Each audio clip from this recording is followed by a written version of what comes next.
which started in Adi Kailasa Sarvagnapeetham in 2006.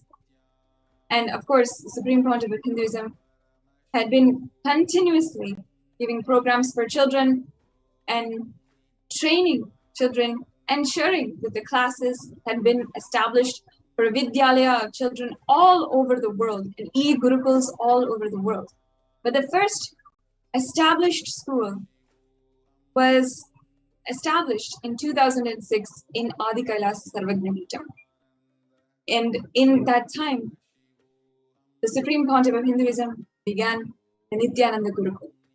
What started out as just a handful of very blessed children became hundreds of Gurukul Balasans, where the revival of the ancient education system, the ancient Hindu education system, came to life. And there are, in this ancient Hindu ecosystem, this ancient Hindu education system is one of the 5 pillars of Kailasa, where the future of Hinduism, the very children who will be the leaders of the nation, the civilizational nation across the world, those very leaders are trained, are nurtured, and are growing up to be powerful individuals, powerful leaders of the whole world. With this vision, the Supreme Pontiff of Hinduism began, and hundreds of Gurukul Balasans by today are initiated as Gurukul Balasans, as well manifesting Shaktis for the whole world. As you can see every single day, Balasans do the power demonstration in the programs and are continuously manifesting the Shaktis, living these ultimate truths from Sanatana Hindu Dharma. This is a part of the ecosystem that the Supreme Pontiff of Hinduism had established.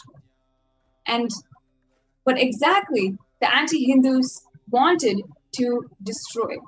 And they wanted to do it directly by raiding the campuses, in traumatizing the children, putting them through interrogations that were absolutely torturous for children, especially, and making them go through such violent situations, putting them at risk to being so traumatized in their future. Once again, today we have the sharings of Ma Nithya Prajnanananda, who had gone through the attacks even from 2010. And in 2010, we saw the most violent attacks against the whole Adi Kailasa Sarvagnapeetham. 2010 saw one of the most brutal attacks where the entire Adinam was set on fire. The residence of the Supreme Pontiff of Hinduism himself was set on fire. A fire bomb was thrown at it, and somehow the Supreme Pontiff of Hinduism had escaped. And all of the Adinavasis around were absolutely going haywire, trying to set off fires, trying to find shelter. And in this environment, children were left vulnerable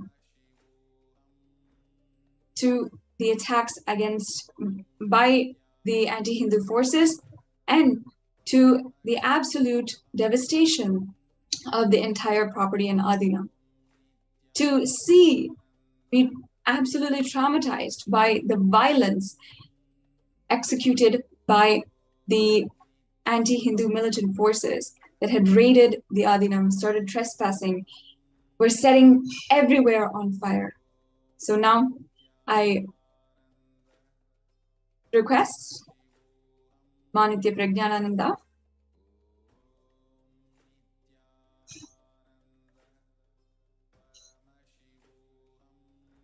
Yes. As you can see here, these were some of the attacks that happened in 2010. And we're going to have Ma Nithya Prajnananda share each and every one of you, please listen to the story of a survivor of one of the most brutal attacks in the history of Kailasa. We'll be right back with you after a short break to continue the sharing.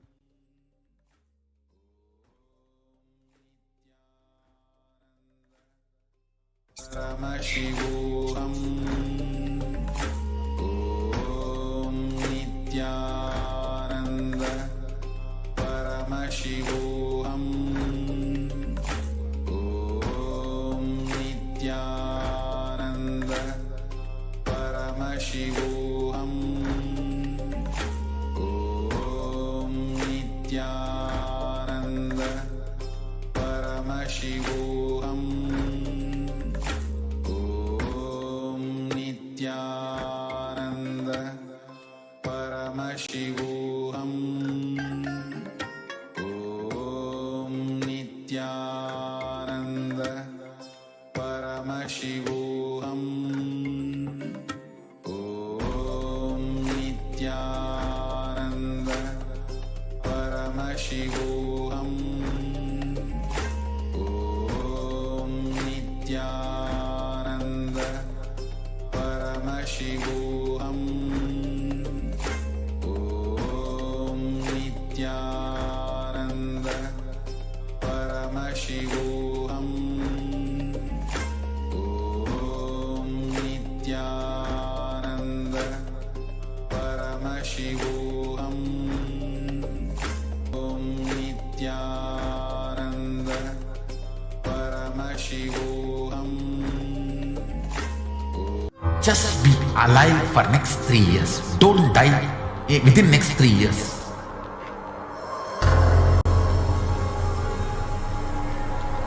Just don't die within next 3 years. Be alive. Somehow be alive. I'm working sincerely. I will reach you somehow. Somehow I will reach you. It's my commitment to humanity.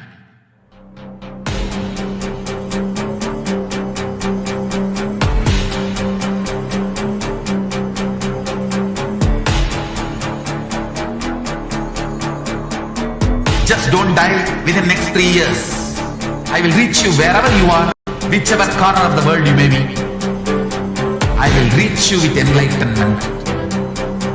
You manifesting the space, state, powers, being Paramashivoham. It is possible, and it is possible for you.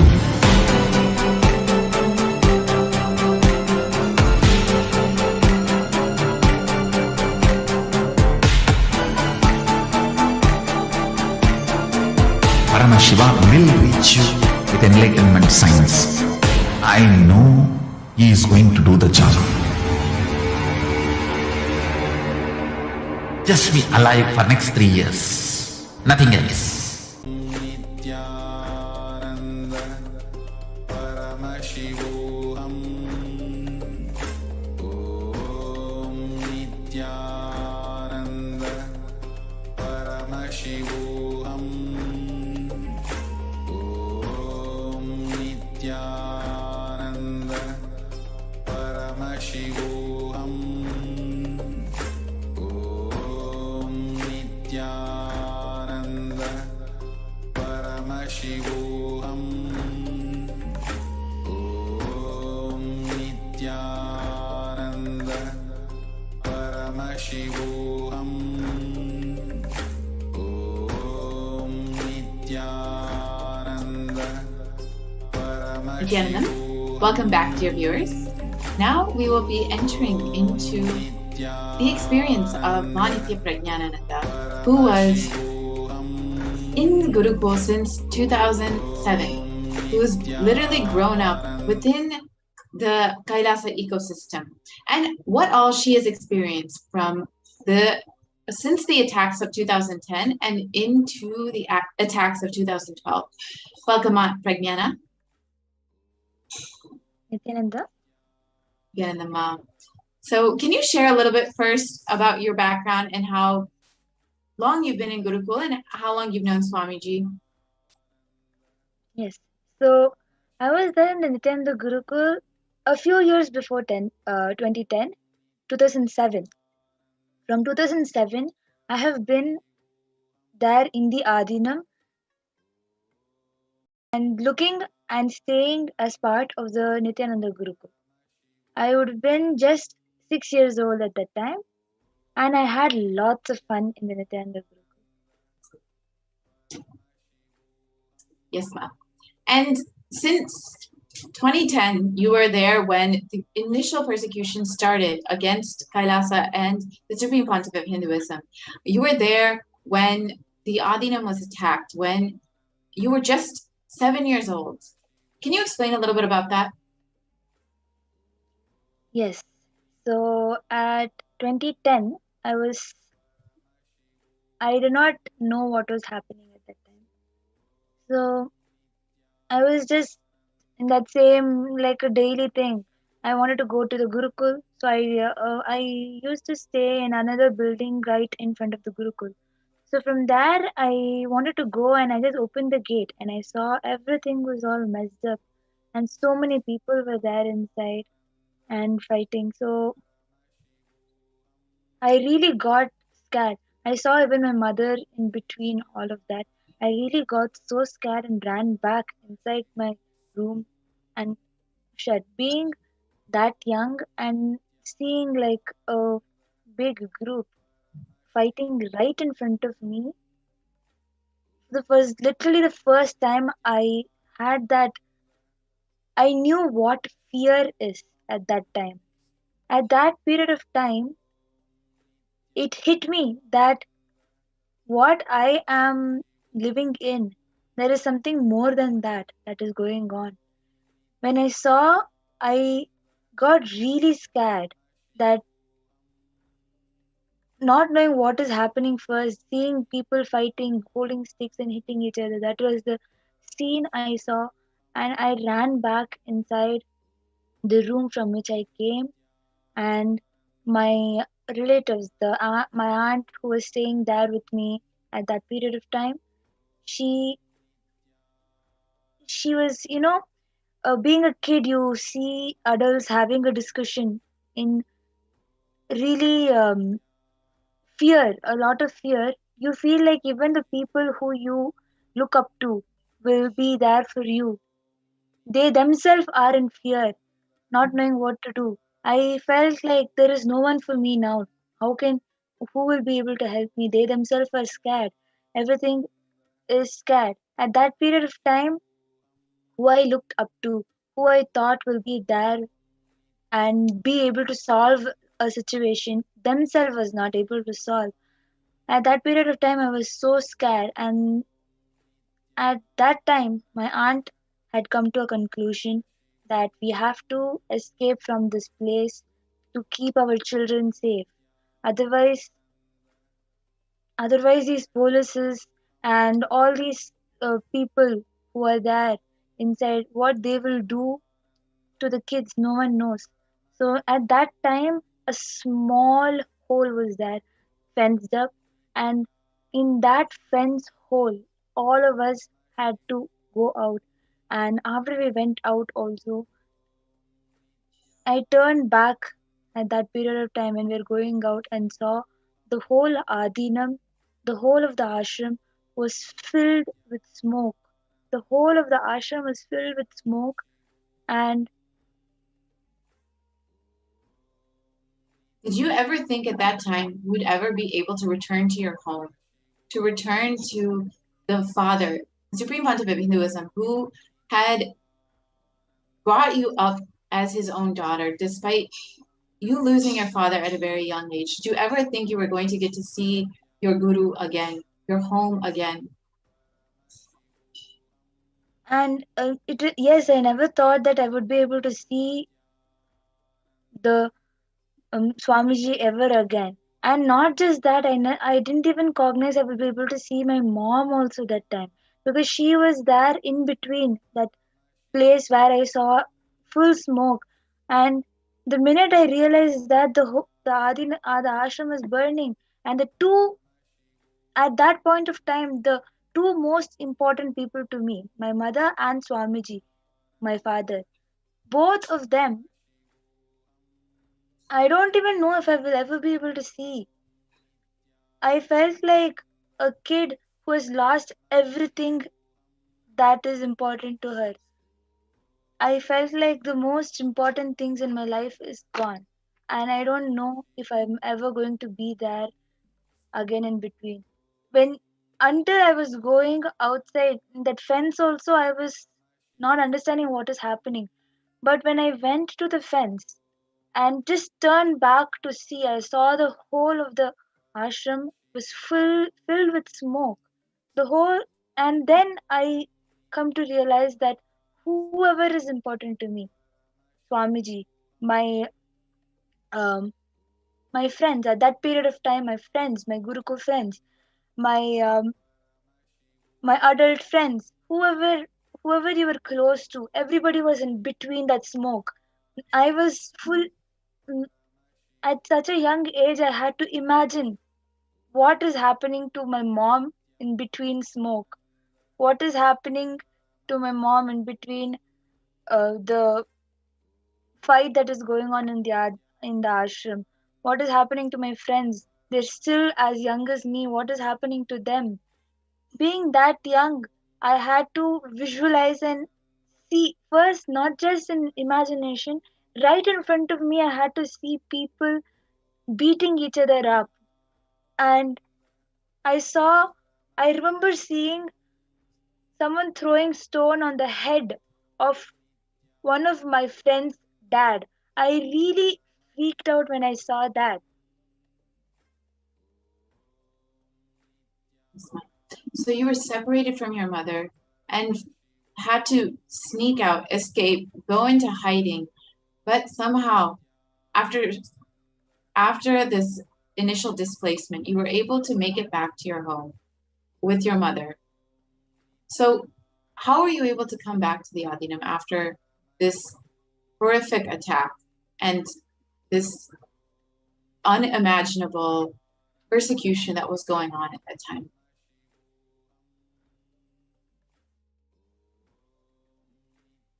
I still cannot believe that an opportunity to enter back inside was even provided.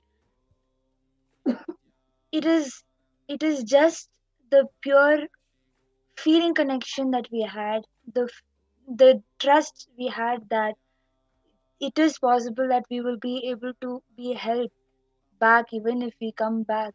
We will still be the only thing important to my life itself is there here that brought the happiness that you will never ever get is there here.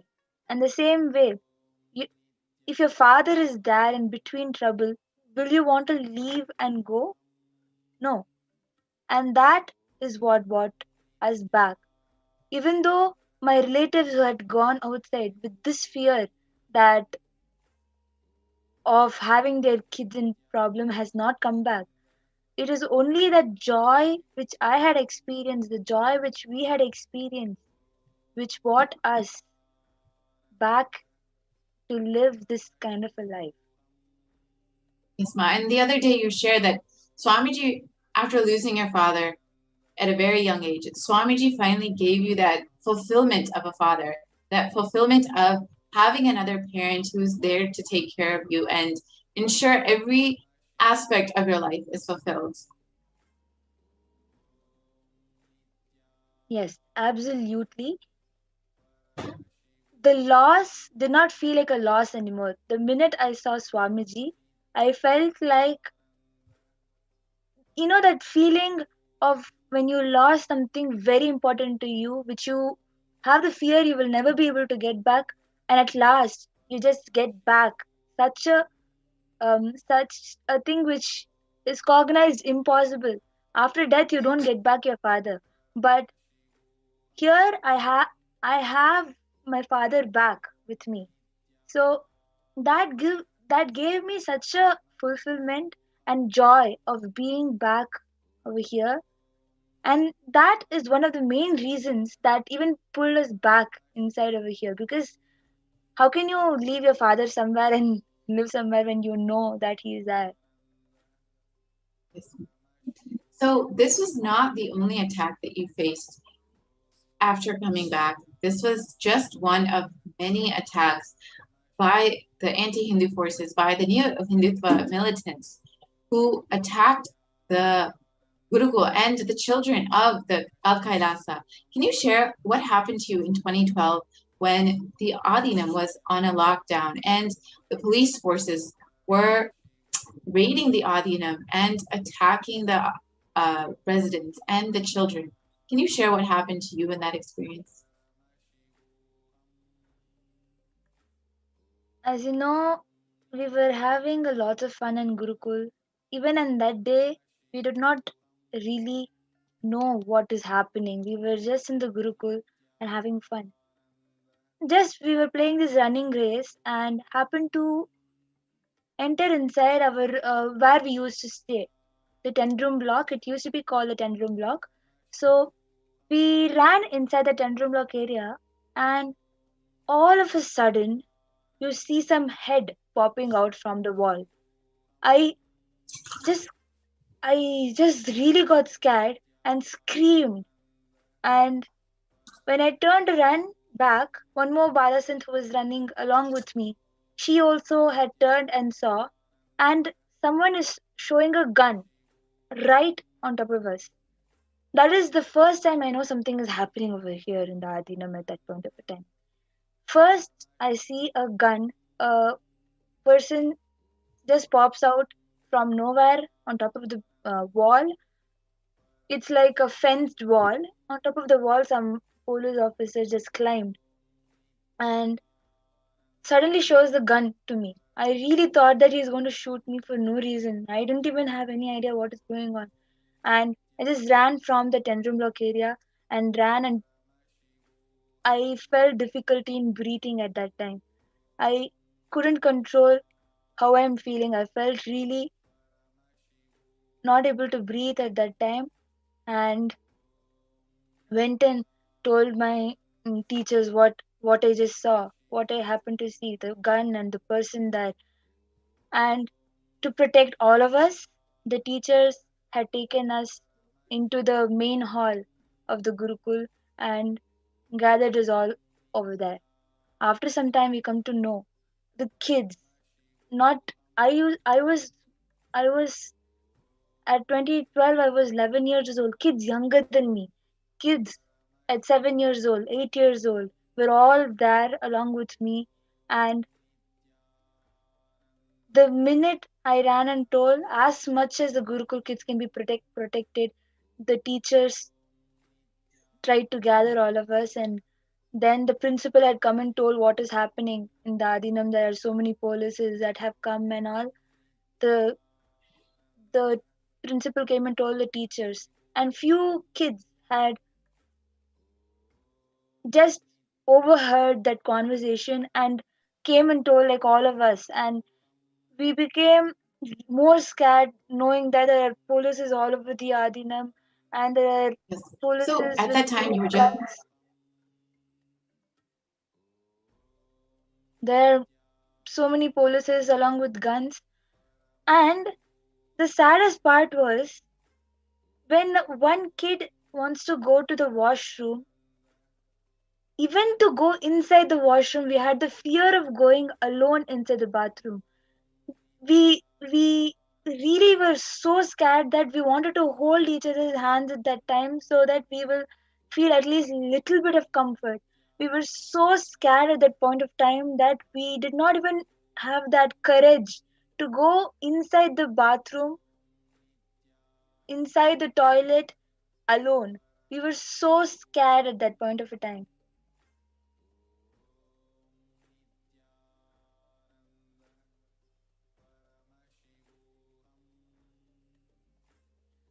So after after we came to know that the place where we were is not safe, they decided that group by group we be shifted to another building in the same campus. to another building. So as we were being shifted as groups, so that it will not look like the whole of the kids are moving, that fear that something might happen to us, we decided that we move out of the building group by group. And when we were going as a group, when I was going, I just took a peek of what was happening. Like when we were going as a group, I just turned and saw like what was happening when we were walking. And I saw like so many people, the whole Adinam was full of people, either polices with guns or people wearing all color clothes and with stones, and it was full of people. I don't know who they are, but so many people were there, like fighting with words, having harsh conversations and shouting and etc. So many people were there. That is just how my memory is, and they all looked so scary. After we got shifted, I clearly remember being so hungry. I felt so hungry and I wanted to eat food, and there was nothing to eat. We did not even be given anything to eat. We were not provided anything. And I was there in that room, opened the window, and I was seeing all these people outside were having feast with whatever food we were supposed to be eating. I saw all those policies. Being a 11-year-old kid who was very, very hungry, I saw through the window that each one of them were having feast, and we barely could get even one drop of water to drink.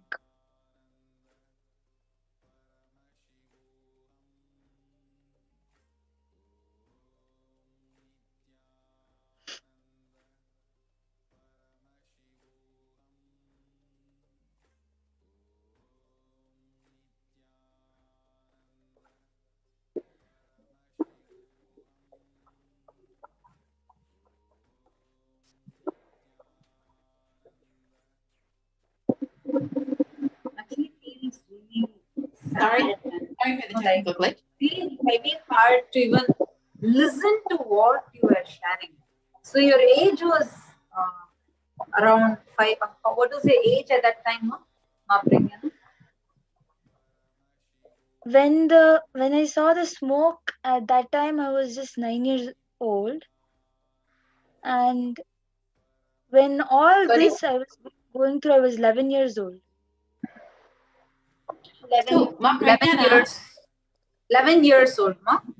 Yes, and along with me, I had kids around me who were just 7 years old or 5 years old, few of them, who were also going the same thing I was going through along with me. God.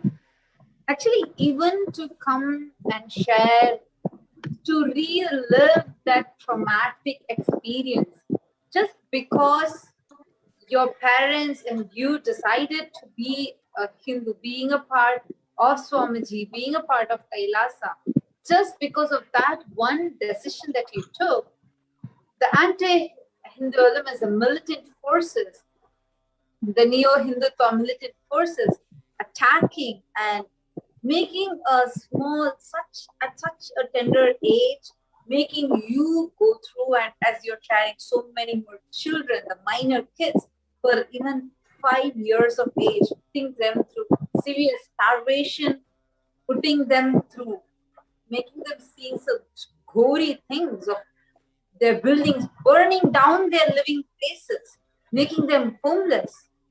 It's seriously something too hurtful. Today, Swamiji is serving for for last so many years. Even during that persecution, that every time continuously Swamiji is serving. for billions, billions of free food served. Actually, we can just see the amount of atrocity, the violence that media is doing, the way that the way media is just so much of violence. And each of you should understand, just at about 12 or 13 or just being so young and just 11-year-old, she was saying how 5-year-old. For us, Swamiji is not just Guru. For us, Swamiji is more than our mother and father. To see so much of violence happening, to see the way we all are forced into something, we don't know what is happening. This is our home. We all are brought up here. We all live here. To see overnight people barging in, breaking things, people just coming and being so violent, screaming out slogans. We didn't know what was happening, but so much of violence.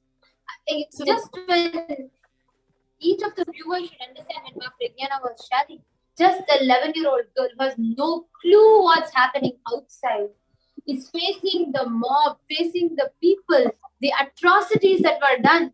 She was put in curfew in her own home and she is not able to understand what is happening. There's no food, so much of mob, media, violence. You all can see the live footage. Actually, what's so painful? Ma Pragyana, as I know, like, being in the people where you're speaking to rose plants and making them itself drop their thorns because you are groomed in a gurukul which is completely non-violent. Even you don't even have anger. Like, you're not even allowed to have anger. You're trained and groomed so beautifully, so spiritually. And after such a protected, incubated ambience is provided. All of a sudden, these terrorists coming and attacking the entire Kailasa, burning it down, seeing such gory things. What was your emotional, what was happening inside you? Each and every moment, what I was thinking at that age of 7, each and every moment, I thought that after this, will I be able to see my dad, who's Swamiji? Will I be able to see my mom ever again? Will I be able to be in this kind of a place and have fun and continue what I want to do? At that point of a time, what I respected the most, even puja, we were not able to do puja peacefully. We couldn't even chant. We couldn't even ring the bell while doing puja. All we could think about is what will happen to us next? What will happen to us? Will I be able to see my more than everything, Swamiji, ever again? Will I be able to see my mom ever again? Will I be able to? Is Gurukul going to continue to be there? A place where I want to study, the place that I know is best for me. Will it be there? Will it be there for me to continue? Continuous fear of losing my comb was was there in me at that point of time. So, Ma Pragyana, I actually want to go back to what you had made, the Extremely statement you had made painful. earlier about how you were held at gunpoint. You were just 11 years old and you were held at gunpoint. Did you even know who these people were or why they were entering in the Adinam at that time?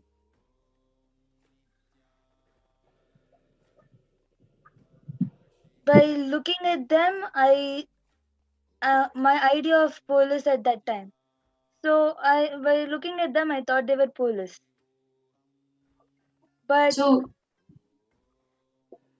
yes, please continue.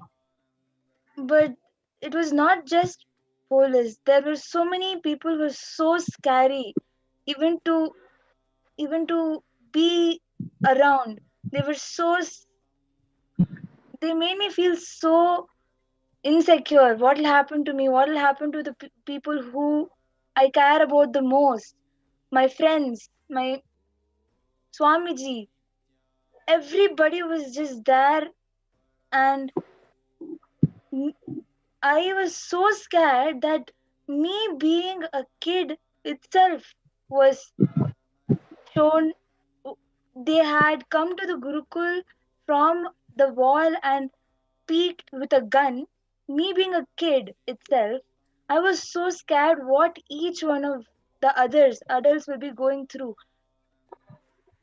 I was Actually, so scared what is like, going what on you're because sharing. at that time I didn't even see my mother for so long, and she was there in that same campus. I haven't seen her for so long, and she was there in that same campus. I I don't even know where she is, or how she is treated, what is going on. I had no idea about it. So again, you were put in that same insecurity, whether you'll get to see your mother again, whether you'll get to see Swamiji again, whether you'll get to see your guru again, your father. But you My had no idea friends, what was going that same energy, the blissful energy space that I could live in the Gurukul, that joy of going and having even plants as your friend, animals as your friend, that is not something you get everywhere. That is only possible in Gurukul, making plants as your friend, talking to the plants, having conversation with animals, and and without any expectations, having somebody who will be there for you. Swamiji, your father. I mean, my father at that. Swamiji is my father, right? He is the only one who is there for me. And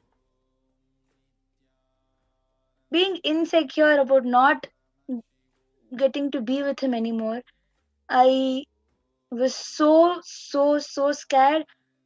And the only thought at that time that I could get is holding my mala and praying that nothing happens to any one of us.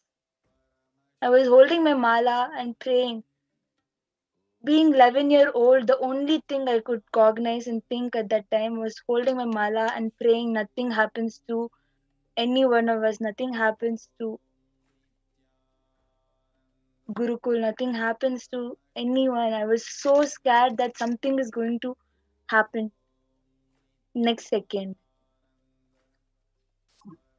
on. In that moment, being an 11-year-old and seeing the police who you thought were going to protect you, who you thought were there to serve you, holding a gun to you, and leaving you in complete fear, and them being the ones attacking your home, your adinam, raiding your home, and leaving you in so much of fear and anxiety. What was your reaction to that? How did you feel seeing that the police, the people that were there you thought to protect you, how did you feel seeing that? At that point of time, I did not feel like there is anybody who can protect me. At that point of time, I felt like even those people who I thought could protect me, they themselves were there in fear. Police, you know, being still a learner, in the schools, I was taught that the police are the ones who protect you. The police are the ones who are there to take care of what is wrong. At that point of time, my cognition about police from the education itself, I had only had this kind of learning from the Gurukul or anywhere, wherever. That cognition was attacked brutally. The way I saw the police coming with guns, even at the kids who have not done anything, and disrespecting our own religion in such a way, my cognition, my idea, the root idea that I had, I felt like all the teachings that I had, everything is wrong. I felt like whatever I had learned, everything is wrong. Police over here are not there to help the right, you know. I felt like everything is wrong. So in 2010, 2012, and even recently in 2017, you shared a few days back, you have been subject to numerous attacks and persecution at the hands of neo-Hindutva militants and at the hands of the anti-Hindu forces.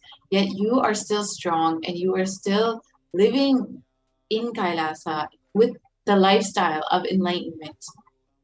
What has made you continuously come back and be living this lifestyle despite so much of insecurity and instability due to these anti-Hindu elements and neo-Hindu forces?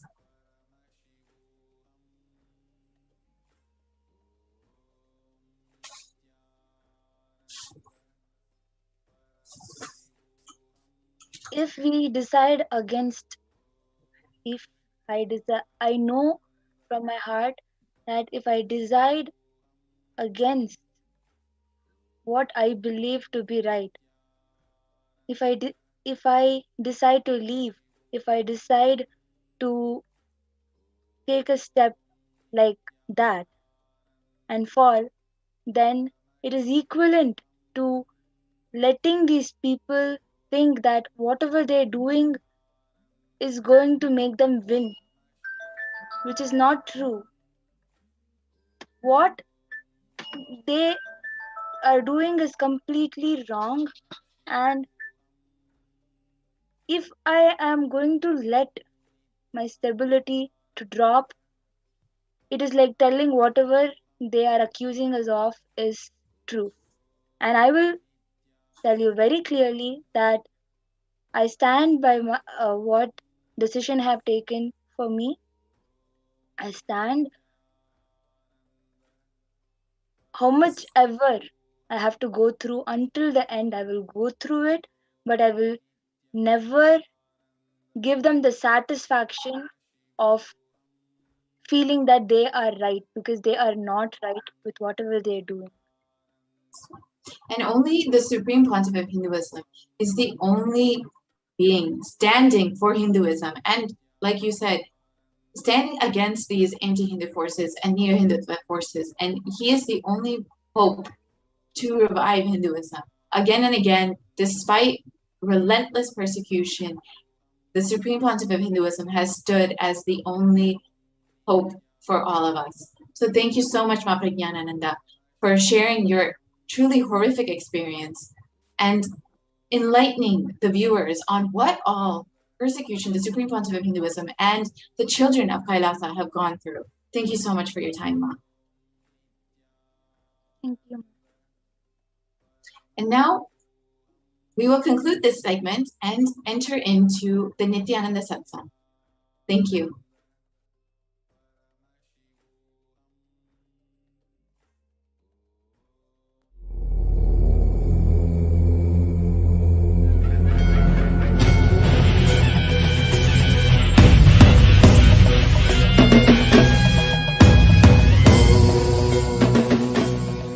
Connecting with the divine with your eyes closed is meditation. Connecting with the divine with your eyes open is darshan. Come, let us all now move from meditation to darshan. Slowly, very slowly, please open your eyes.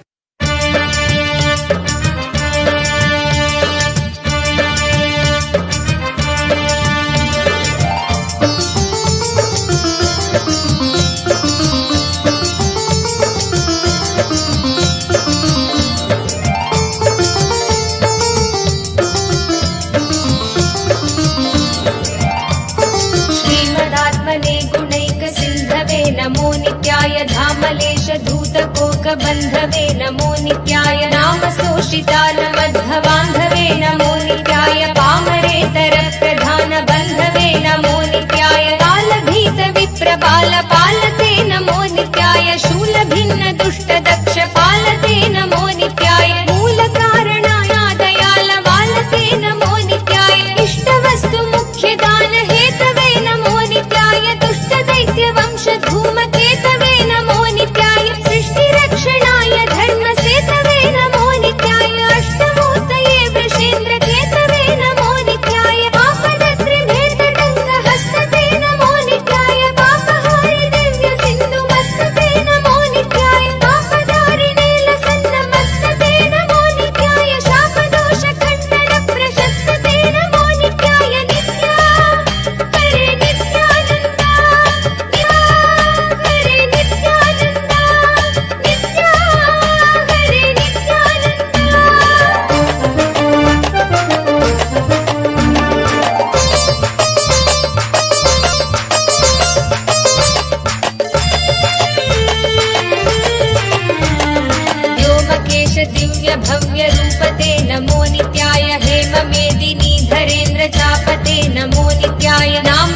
नागहृच्छयालवे नमो नित्याय अक्षिपालवेदभूततालवे नमो नित्याय दक्षहस्तनिष्ठजातवेदसे नमो नित्याय अक्षरात्मने नमाध्वडौचसे नमो नित्याय दीक्षितप्रकाशितात्मतेजसे नमो नित्याय अक्षराजवाहते सतां गते नमो नित्याय राजदाचलेन्द्रसानुवासिने नमो नित्याय राजमान नित्यमन्दहासिने नमो नित्याय राजगौरकावतं सभासिने नमो नित्याय राजराजमित्रता प्रकाशिने नमो नित्याय दीनमानवालिकामधेनवे नमो नित्याय सूनबाणदागकृत्कृशानवे नमो नित्याय सानुरागभक्तरत्नसानवे नमो नित्याय दानबोधकारचण्डघानवे नमो नित्याय नित्या हरे नित्यानन्दा नित्या हरे नित्यानन्दा नित्या हरे नित्यानन्दा नित्या हरे नित्यानन्दा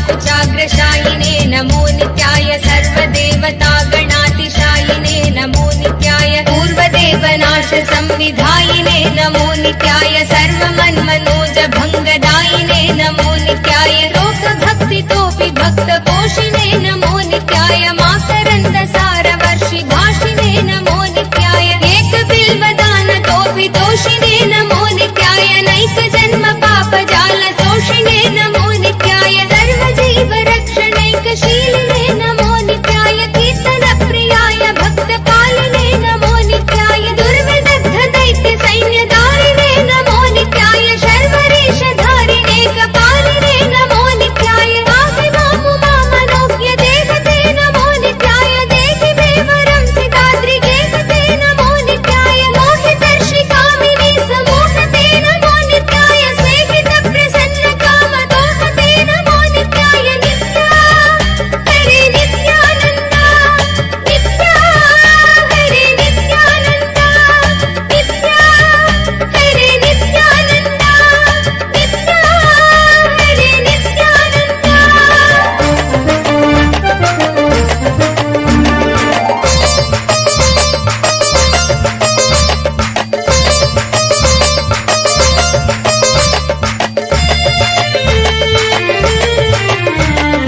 मङ्गलप्रदाय गोतुरङ्गते नमो नित्याय गङ्गया तरङ्गितोत्तमाङ्गते नमो नित्याय सङ्गरप्रवृत्तवैरिभङ्गते नमो नित्याय अङ्गजारये करे पुरङ्गते नमो नित्याय ईहितक्षणप्रदानहेतवे नमो नित्याय आहिताग्निपालकोक्षकेतवे नमो नित्याय देहि कान्तिधूतरौप्य धातवे नमो नित्याय गेकदुःखपुञ्जधूमकेतवे नमो नित्याय रक्षदीन सत्कृपाकटाक्षते नमो नित्याय दक्ष सप्ततन्तुनाश दक्षते नमो नित्याय रूक्षराजभानुपावकाक्षते नमो नित्याय रक्ष मां प्रपन्नमात्र रक्षते नमो नित्याय यङ्कुपाणये शिवङ्कराय ते नमो नित्याय सङ्कटाधितीर्णकिङ्कराय ते नमो नित्याय अङ्कभीषिताभयङ्कराय ते नमो नित्याय पङ्कजाननाय शङ्कराय ते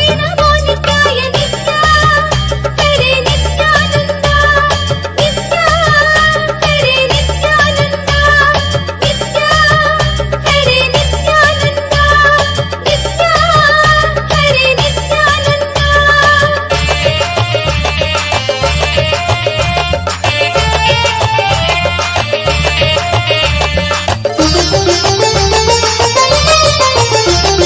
कर्मपाशनाश नीलकण्ठते नमो नित्याय शर्मदाय वर्यभस्मकण्ठते नमो नित्याय निर्ममर्षि सेवितोपकण्ठते नमो नित्याय कुर्महेण तीर्णमद्विकुण्ठते नमो नित्याय विष्णुपाधिकाय नम्र विष्णवे नमो नित्याय शिष्टविप्रहृत्कुपाचरिष्णवे नमो नित्याय इष्टवस्तु नित्यतुष्ट जिष्णवे नमो नित्याय कष्टनाशनाय लोकजिष्णवे नमो नित्याय अप्रमेय दिव्य सुप्र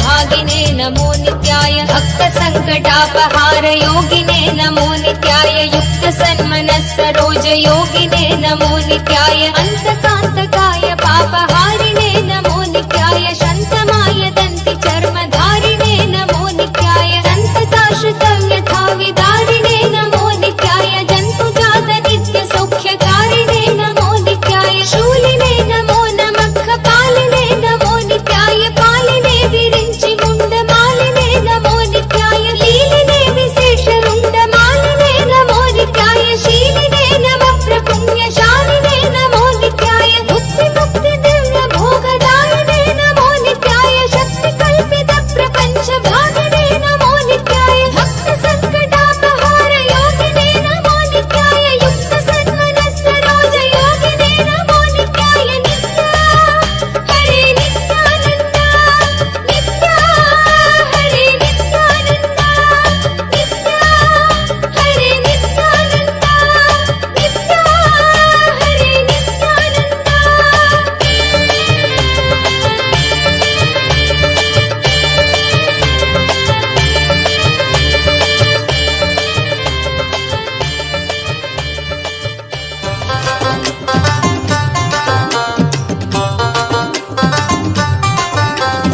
ओम जय नित्यानंद जय ॐ नित्यानन्देश्वर परमशिवसमारम्भाम्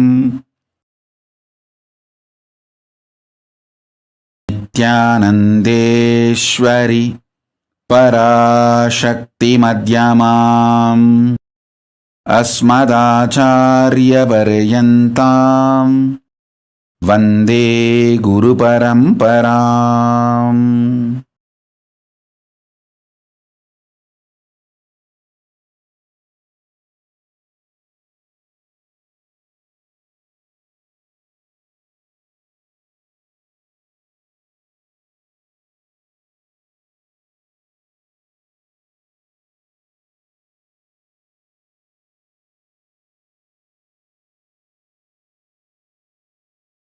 Welcome all of you with my love and respects. I welcome all the devotees, disciples, Samajis, Satsangis, Shri Mahants, Mahants, Tanidar Kotari, visitors, viewers, everyone sitting with us all over the world. Welcome all of you with my love and blessings.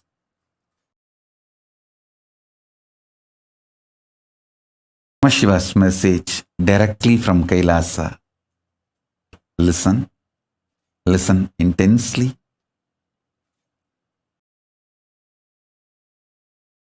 Divya Sarira, the body, indestructible, effulgence, which is inside all of us. Please understand, this Divya Sarira is the core component of all of us. There is no person who does not have Divya Sarira. Everyone has a Divya Sarira. How much ever you think you are good or bad, you think you are God or demon, whatever you think, you have a Divya Sarira. That Divya Sarira strengthened, energized, inspired by sattvic food to the body, sattvic food to the mind, sattvic food to the consciousness. Enjoy these three in your life continuously. Don't worry about what should be negated.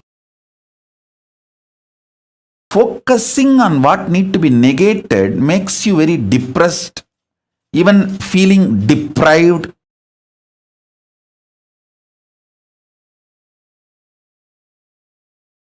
Instead, enjoy what need to be gained. Listen.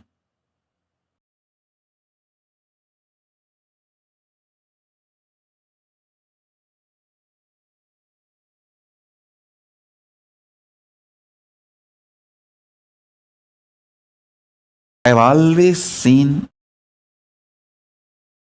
this 40 years of my Chaturmasya. Please understand. It has become almost 40 years now. Coming Chaturmasya. This Guru Purnima is my 40th Chaturmasya. My 40 years of Chaturmasya. Chaturmasya is the 4-year vow. 4-month vow. Chaturmasya means in Sanskrit, the exact meaning is 4-month. That 4-month vow, sannyasis take to replenish themselves, rejuvenate themselves with this sattvic energy, feeding the body with intense sattvic food, feeding the mind with intense sattvic food. Mind has a beautiful sattvic food. Feeding the consciousness with intense sattvic energy.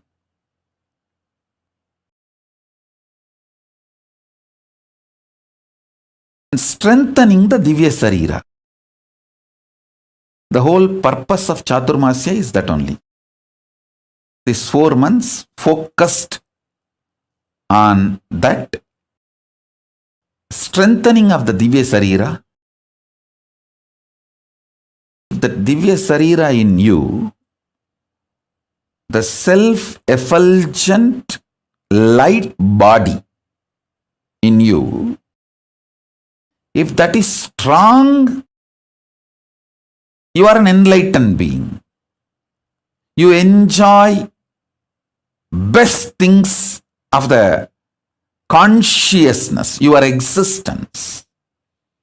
You enjoy the best gifts of your existence.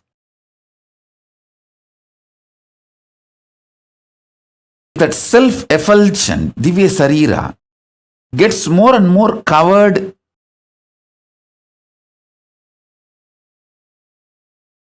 deluded, suffer with the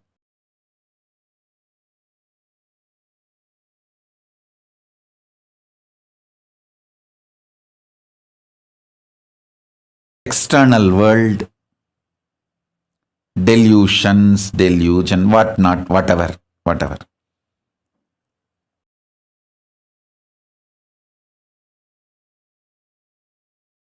I don't want to get into the negative side description. If you miss strengthening Divya Sarira, what happens? I don't want to waste time on that.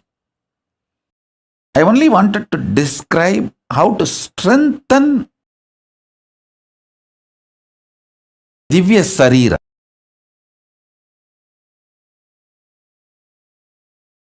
Self-effulgent Swayam Prakasa Sutta Sarira, Daiva Sarira. All of us have.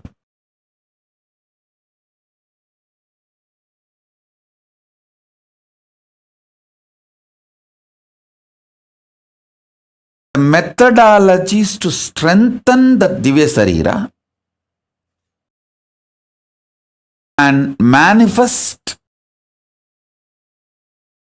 powers of Paramashiva, the state of Paramashiva, space of Paramashiva, powers of Paramashiva. This truth is the message from Paramashiva directly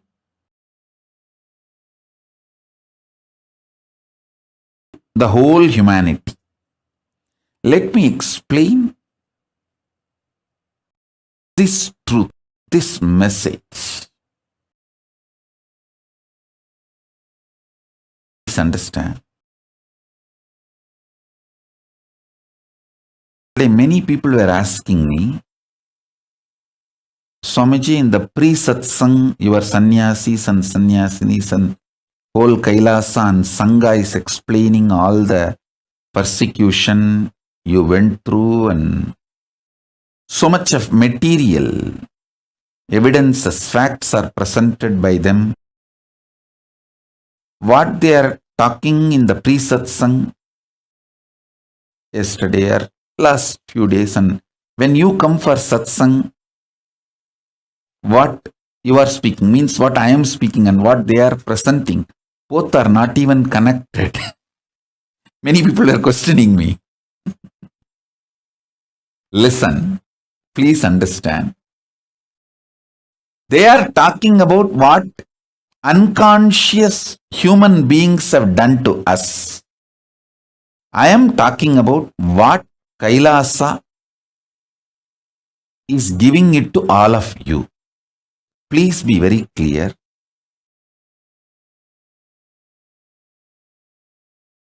My work, my responsibility, my focus for which I happened is to bring the greatest gifts from Mahakailasa, as I said, the ground zero, where decisions are made, where the consciousness is making decisions about the existence. I am straight coming from that space. Straight I am from that space now. So I am sharing what Mahakailasa, Paramashiva wants to share with you all.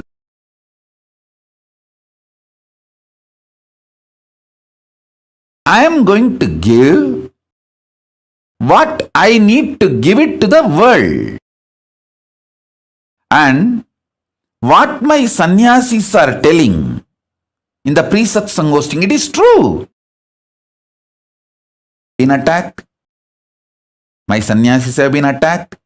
My sangha has been attacked. It is true.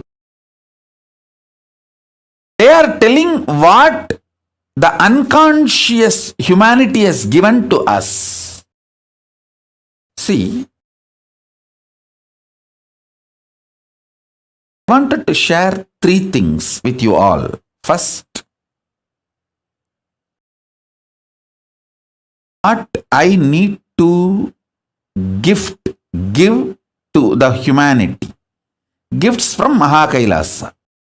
The signs of enlightenment, the signs of power manifestation, the signs of becoming superconscious beings. This is the essence of why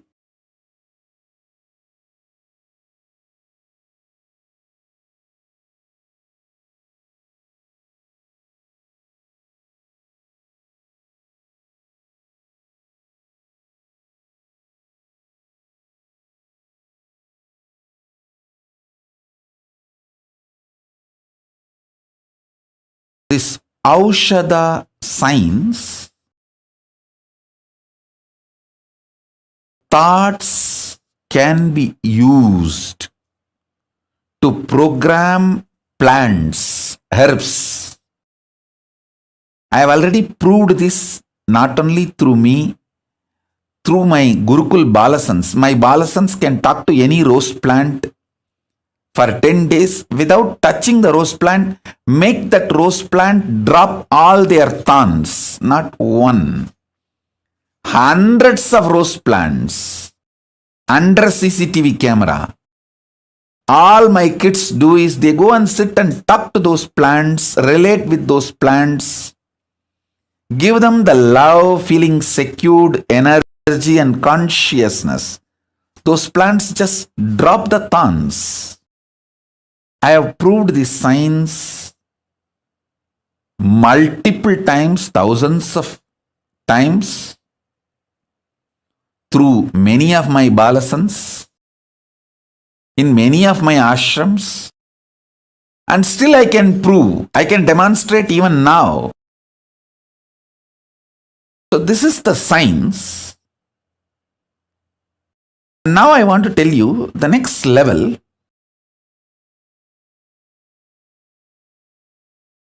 Any disease, the cure needed for the disease is a conscious energy which need to be inserted into your body, can be programmed into any herb, and that herb can be given to you, you will be healed. It's a science. It's a greater science. This science is called Aushadhi. This is the core science of materia medica of Hindu medicine. Understand? I have learnt this Aushadhi science from my three gurus. My gurus, three of them are masters of this Aushadhi science. Isakki Swami and Kuppammal. Always considered both of them as together, one being, because actually one being used both the bodies. I know for sure. Only one person used both the bodies.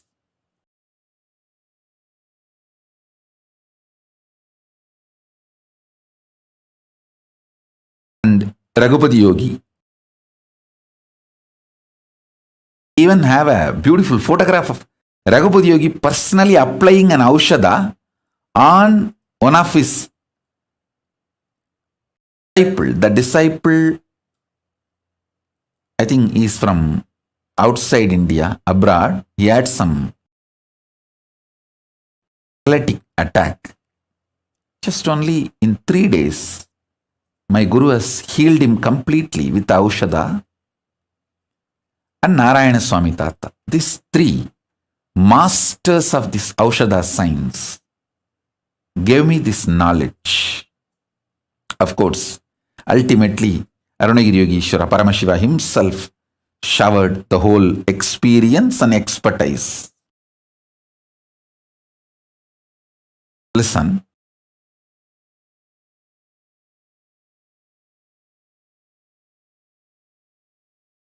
Herbs can be programmed. Plants can be programmed. Consciously programmed. This is the Hindu materia medica science. If somebody, it is 100 times more than getting any MBBS, MD or anything. Unfortunately, Hindus neither understood nor recognized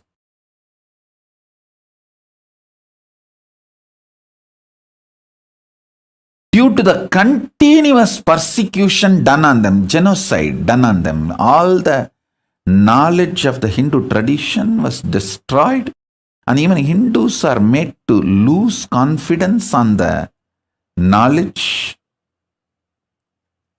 And after a few generations of brainwashing, even Hindus feel all these are false, and they attack the Hindu gurus who are trying to revive all these great truths.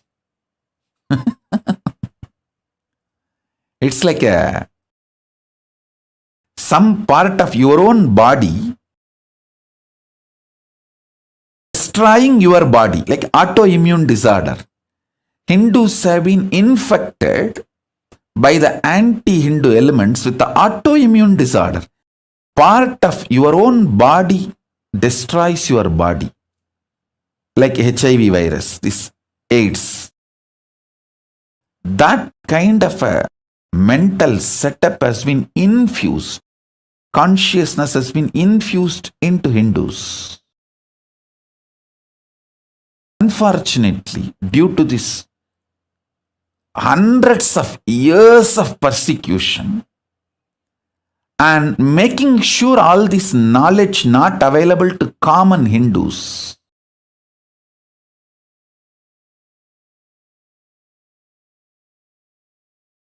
it's all made to look like a myth, fake stories, legend, or maybe it's long before, thousands of years before this science was there, but now it is not there or it is not possible to revive. All these kind of ideas are inserted into the common Hindus' minds. And anybody who is trying to revive the science is beaten black and blue and destroyed. See, unfortunately, Hindus lost the understanding about this collective integrity. See, if a ship has to stay afloat, all the mechanisms in that ship need to stay integrated. It can be a maintenance engineer or the cleaning staff, captain, all the equipments fixed in the ship, everything, the machineries and all human beings, all of them need to be integrated for the ship to stay afloat.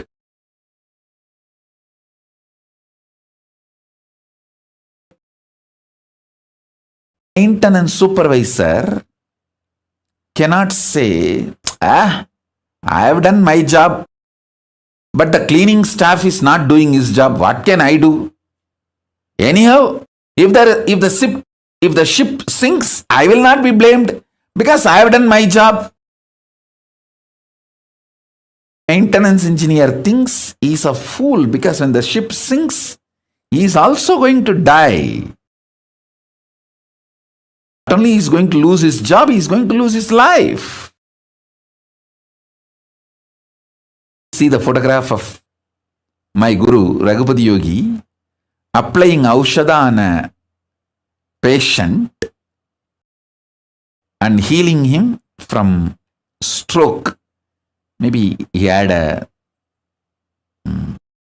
stroke and some problem in his spine. So Raghupati Yogi applied the Aushadha and healed him completely. I've seen the Raghupati Yogi's love and compassion.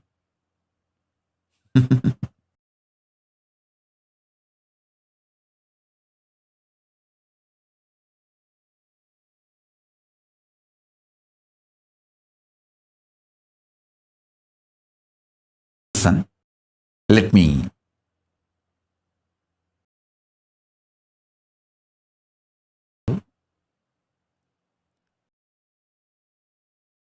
for the ship to stay afloat and reach the place where it need to reach,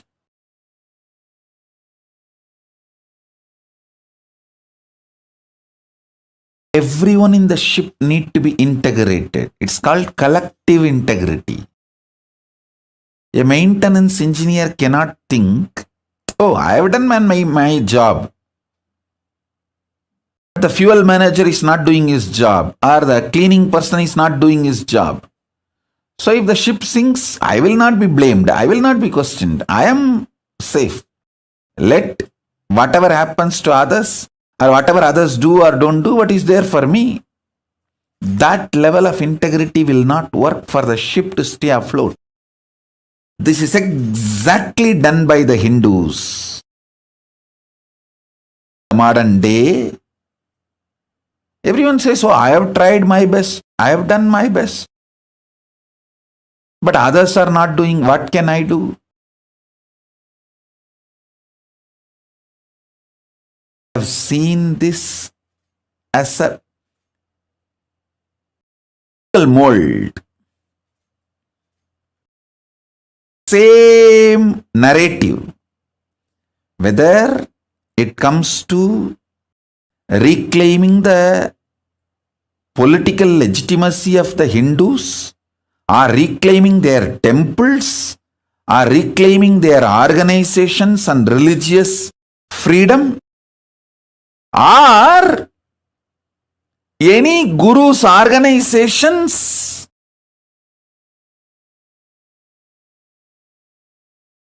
running. Please understand, any problem Hindus are facing, still being the slave, be very clear, any Hindu not living under the Hindu constitution is a slave. This is a definition.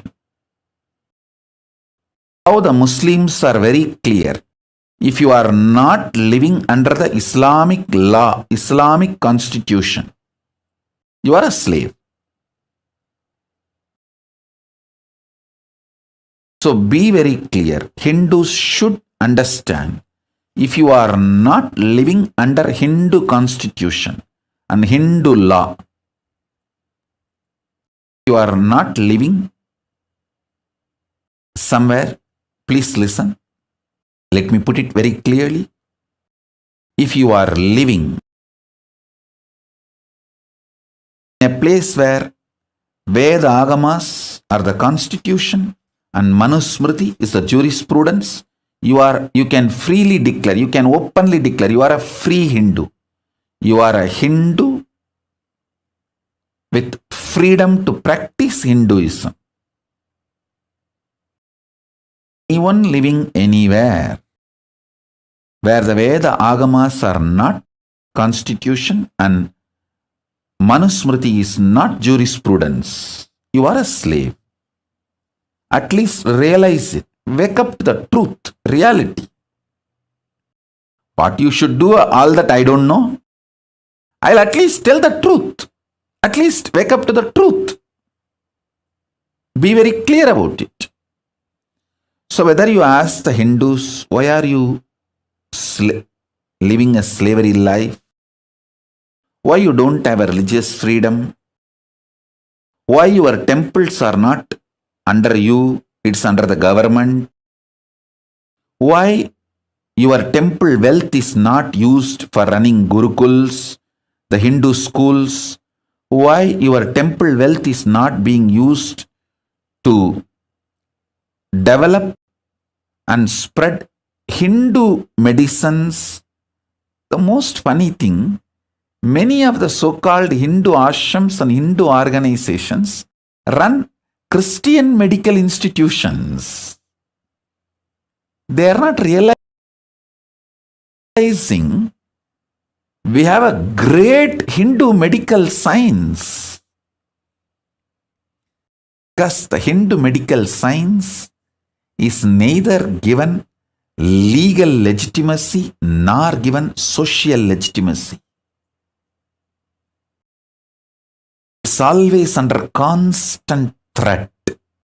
Even though the Hindu medicinal system is its depth and breadth, everything is far more than any other medical system in the world.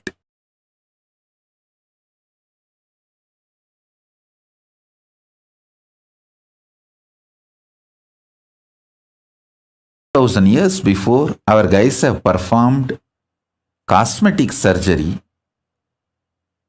The Hindu doctors and Hindu medical visionaries like Shushruta, many of the Hindu surgeons,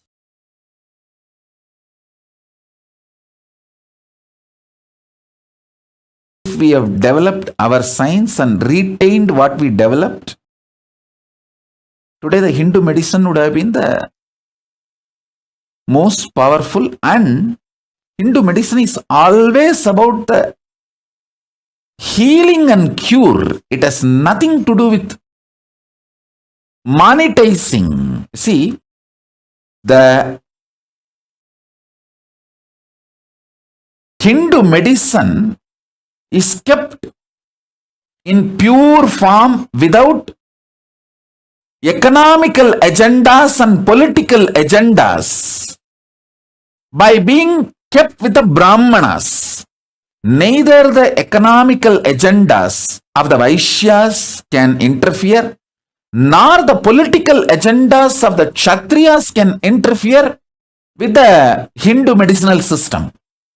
The whole knowledge was vested with the Brahmanas. And please, all of you understand, when I talk about the Varna, it is based on the quality of a person, not by birth.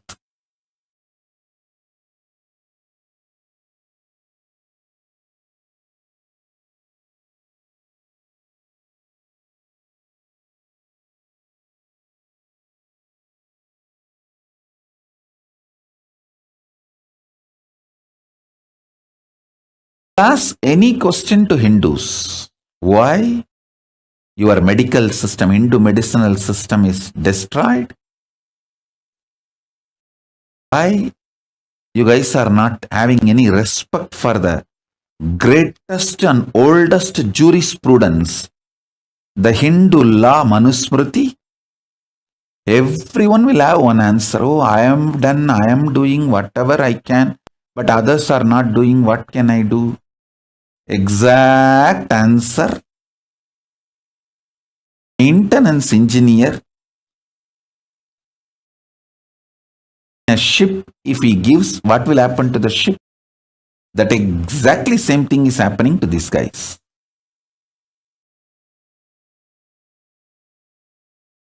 We need Hindus to start thinking with a collective integrity. Not only I will do my job as maintenance engineer, I will make sure the fuel manager does his job as fuel manager. And cleaning person does his job as a cleaning person. We need that kind of an ecosystem for Hinduism to be revived. I decided very clearly that can be done only in a place where we have political legitimacy and political sovereignty. With the grace of Paramashiva, I got a place. Maybe small, but I got a place with a political legitimacy and political sovereignty for Hinduism. Nation Kailasa. Only in this place, this collective integrity ecosystem can be built. A maintenance engineer spends 60% of his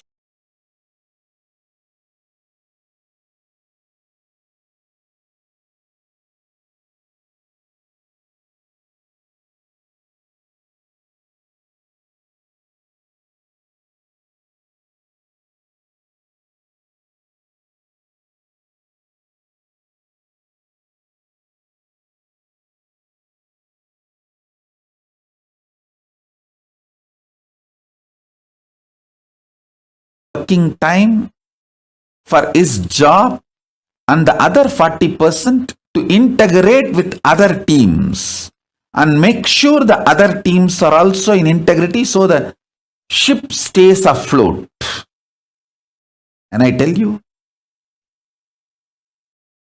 many of my Adinavasis who are still there in Adi Kailash or in our ashram, or some of the Adinavasis who left, many of them are highly integrated. Unfortunately, they are not trained in this vision, science of collective integrity. See, many of them are very highly integrated. They say, I have done my job. I am very integrated. Swamiji knows. What can I do if others are not doing? That is not going to bring the result if a maintenance engineer, even if he is highly integrated and he doesn't care about the fuel manager properly adding fuel to the ship engines, the ship is going to sink. And maintenance engineer may not be blamed, but he is going to lose his job and life. Many of the individually integrated people in my Sangha missed this truth. Only with the collective integrity the ship can stay afloat. If not, may not be blamed because you have been integrated. But the final result is not going to happen. You are also going to lose your job and life both. Thoroughly understood. Hindus have been beaten too long.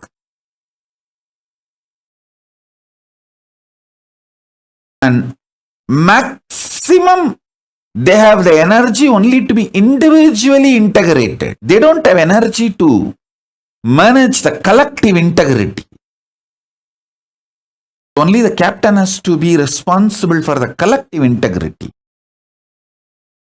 The collective integrity, education and evolving a structure with a collective integrity. Reviving Hinduism, we need a place with a political legitimacy and political sovereignty. Blessings of Paramashiva, Ganapati, Kalabhairava, all the gods and goddesses of Kailasa, Bhuma Devi. We got a place for Kailasa with the political sovereignty and legitimacy. We have a place. More than one place, actually. We have a place now, more than one place.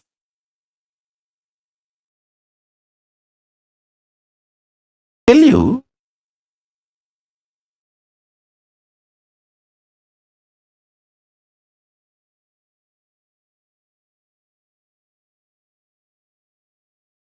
I have to do it. I cannot waste time in blaming, in cursing. I don't have time for that. I'm already 43. I have to do it.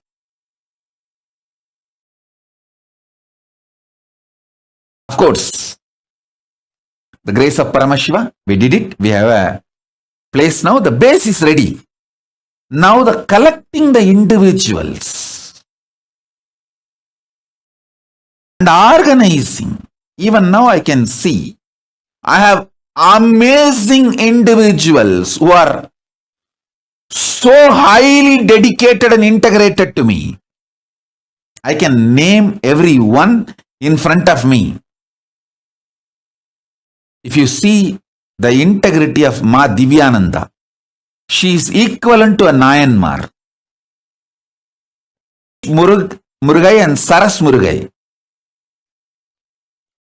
Sumati, Ma Parameshwara, Karunananda, Ma Paramananda. I can go on reading everybody. I tell you, I never praise Ma Pranapriya, her integrity. If I need a kidney, I don't need, I will never need, I am very healthy and I am going to live a healthy life. I am giving you, for example, if I need a kidney, I will take only from Ma Pranapriya because she will not even repent 1 second, oh, I gave my kidney to Swamiji. That kind of integrity. But this individual's integrity will not be enough. We need collective integrity.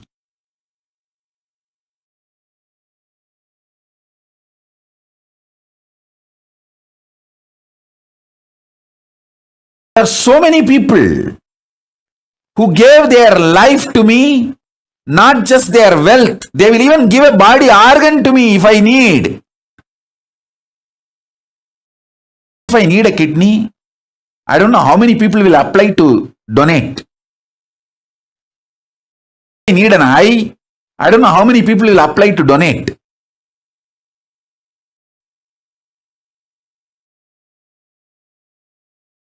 Have such highly integrated, dedicated, devoted people.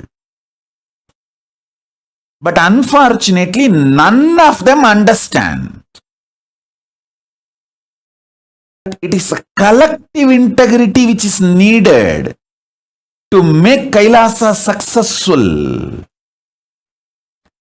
Not just individual integrity. Everyone is so happy and satisfied and fulfilled.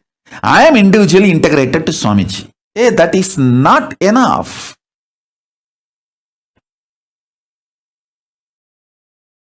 I'm telling you, na.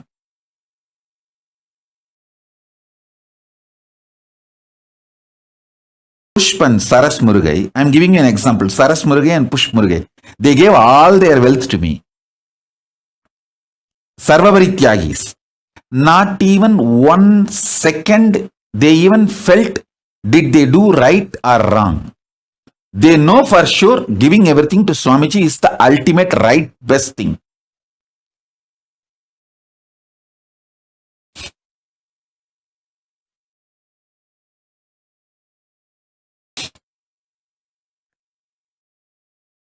I told, if I take a kidney from Ma Prana Priya for me, not even 1 second she will repent or think, or she will not even have a second thought. Did I do right or wrong by giving my kidney to Swamiji?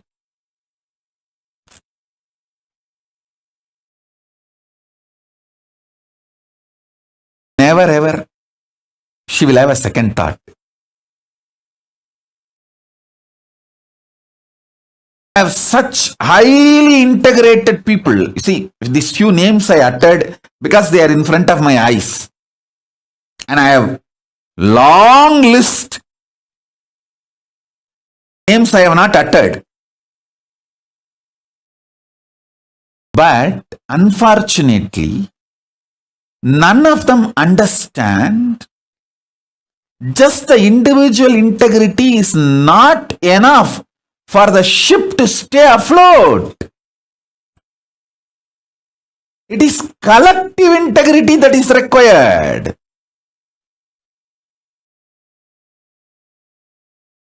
Priya will not have any problem to give her kidney to me. She will not even have a second thought. But she cannot go for rounds all over the campus and make everyone work and keep everyone's integrity. Because she doesn't understand. It is collective integrity that keeps the ship stay afloat.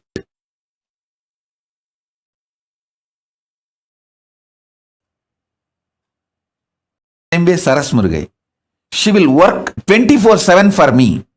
But she cannot ask the other people in the team to work.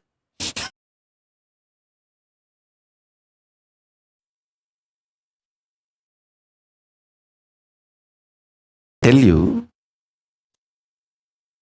this is one of the biggest curse Hindus are suffering. Everyone feels, oh, I am integrated, I will do what I need to do. Others are not doing, what can I do? It is captain's responsibility in making collective integrity happen, everyone to be integrated, not mine. Sometimes people in the ship, one side maintenance team enjoys the other side maintenance team failing, thinking, oh, see how we are victorious now, they are failing, and that side of the ship such big holes are happening. Hey, If the water comes in and the ship sinks, all of you are going to die. Why don't you understand?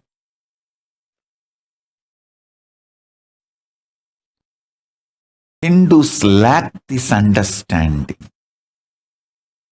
In every level, whether, see, a major 100 problems of Hindus, if you list, their temples are not in their hands. All the income, money comes to the temple. For spreading Hinduism is not used for that purpose. And all the wealth dedicated and donated for Hinduism by their hands, not used for that purpose. Somebody was telling me the other day, I'm not talking about one state or any one country, and I don't interfere in any country's internal administration and all that. I am talking to Hindus to wake up. Wherever you are suffering slavery, you need to understand.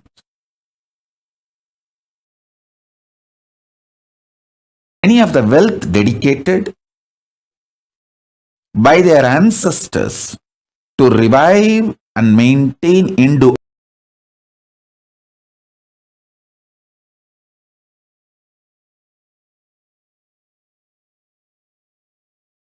arts, Hindu medicine, Hindu spiritual truths, the wealth is not being used.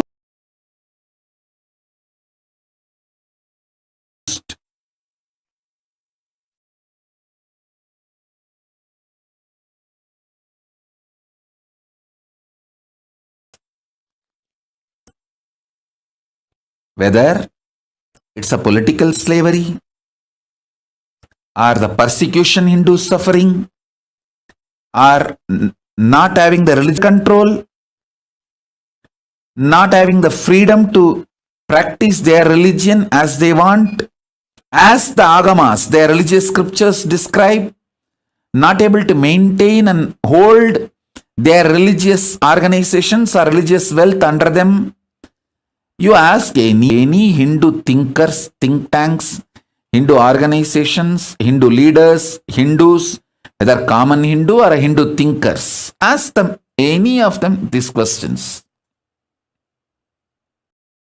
Why the Hindu gurus are being attacked left, right, center through the hate speech, and systematically the Hindu organizations are pulled down, collapsed. Why Hindus are keeping quiet without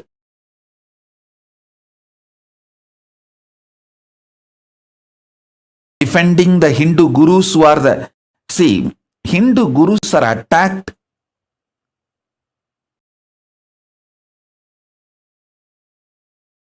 to destroy Hinduism. Please understand, the anti-Hindu elements, their goal, their aim is Hinduism.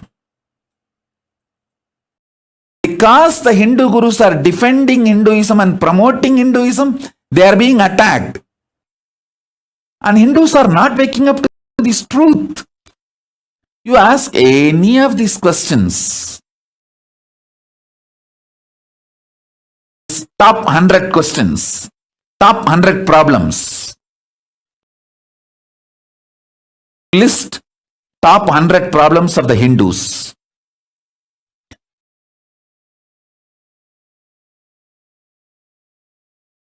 Getting bullied in the cyberspace. So much of cyber bullying. All the major social media organizations are anti-Hindu. Race.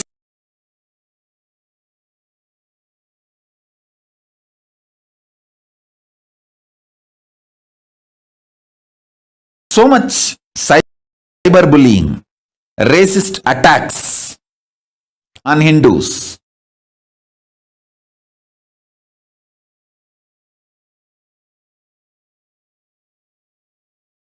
They don't have their temples under their control. Their gurus are being attacked left, right, center. Every day one guru is pulled down with false accusations, false cases, lawfare, hate speech, very systematically. List all these 100 problems and ask these questions. Everyone will say, oh, I am doing whatever I can. But others are not doing. What can we do? We need Hindu leaders who understand collective integrity truth. It is collective integrity which is going to keep the ship stay afloat. Only 10 people in your team, collective integrity. Your Kailasa will be successful. You can be head of a Kailasa and it will be successful.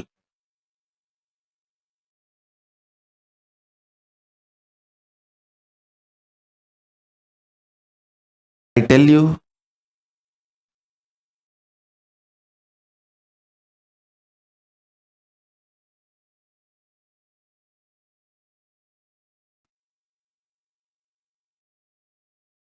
in every level, I have to do my responsibility.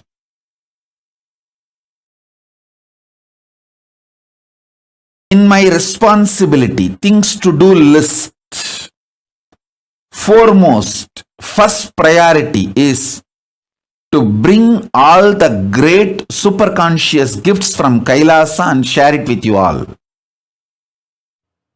That's my first priority. As I told,